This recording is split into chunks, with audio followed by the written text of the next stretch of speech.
Brandon and George is about to do a feedback interview. Good morning, everyone. Welcome to Feedback on CKLQ, and we have a good week lined up for you. We'll start with tomorrow's show. Garth Turner is back. You may know him from the Turner Report on finances and financial matters. On Wednesday, Valentine's Day, we'll have an appropriate program, we think. It's a little bit more about the 2002 Scott Tournament of Hearts that's coming to Brandon, or should I say back to Brandon. On Thursday, the Farmers of North America as an organization, what they're all about. And then on Friday, Lorna Van de Haeg will be here to talk about drug-resistant bacteria. And very interesting. We'll be telling you some things I don't think you'll have heard before, and some things that are going to surprise you. The antibacterial soaps and wipes and everything else could be doing you more harm than good.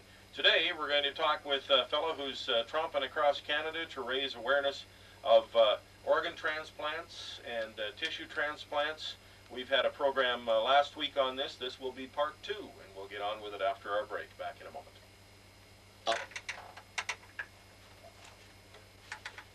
I'm across the table from a couple of guests this morning. One we're going to hear quite a bit from, and the other one we're going to hear a little bit from, but maybe not as much. First of all, good morning to George Marcello. How are you this morning?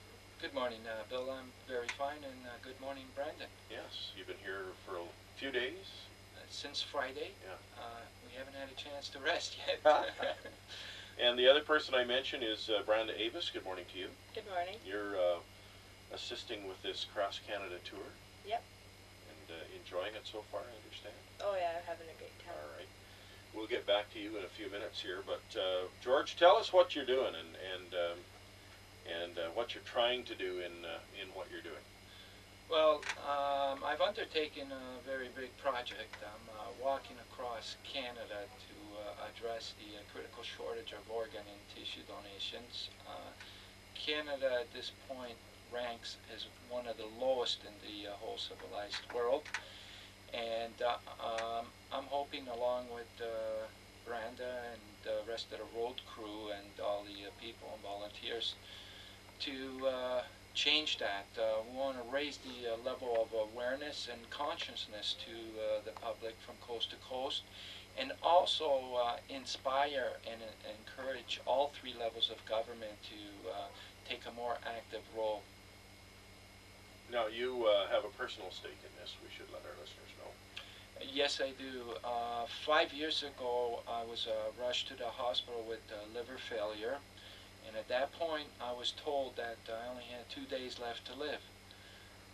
My only hope was a liver transplant, and I knew too well at that point also that the odds were against me, because I knew that Canada had a big shortage.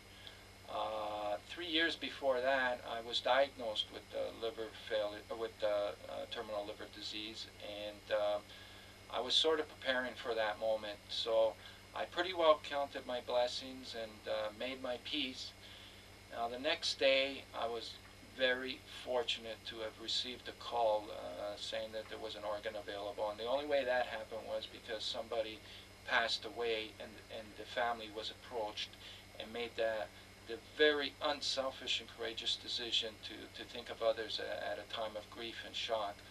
And they ended up saving my life and 5 others. So I knew that if I wanted to get out of that hospital as soon as I could, because I wanted to do something about this shortage. Now, somebody who's planning to walk across the country must be in reasonably good condition. I presume everything's working well health-wise? Yes, so far I've had my physical challenges, though, especially with this cold. I've gotten frostbite about 5 times. While I was walking in Selkirk, my nose almost fell off. It was something like minus 55 that morning. But I'm a fitness promoter, so I think that's helping out, and you know, and I keep focusing on the people that are on the waiting list right now and how desperately they're living right now. And so where did you leave from? I had my big kickoff in Toronto on June 20th, and our mission was to visit about 500 cities and towns, so it's not a straight line that I'm doing. I'm going southeast, north, all over the place. So where then do you hope to end up, and when? Well, right now we're headed towards Victoria, where we're hoping to arrive on July 27th. And we're also making arrangements with the military. Nothing's confirmed yet, but it looks very optimistic that they'll help us with a flight to Rome and London, where we're hoping to get audiences with the Pope and the Queen. And after that, we'll get dropped off at St. John's, Newfoundland. And from St. John's, we'll continue our walk through the Maritimes, through Quebec, and then back to Toronto, where we'll be finishing at around January 16th, 2002. But I also want to take this opportunity to say that at that point, on January 16th, 2002, we're going to look at what our rate is as far as organ donations, and we're going to look at what the government has done as far as taking some active roles. And if it doesn't look optimistic at that point, I'm crazy enough to keep on walking until they do. You know, without me telling you, that this Cross Canada thing has almost become old hat, and as such, it sort of makes it difficult. I think some people are disappointed in the attention that an effort like this receives. I wonder how you feel about the attention you're getting and the support you're receiving. We've had our frustrations because it sort of has become a Canada thing to do these walks or treks or anything across Canada. But that's one of the barriers that we don't let stop us. And as a matter of fact, it's been the contrary. We have received a lot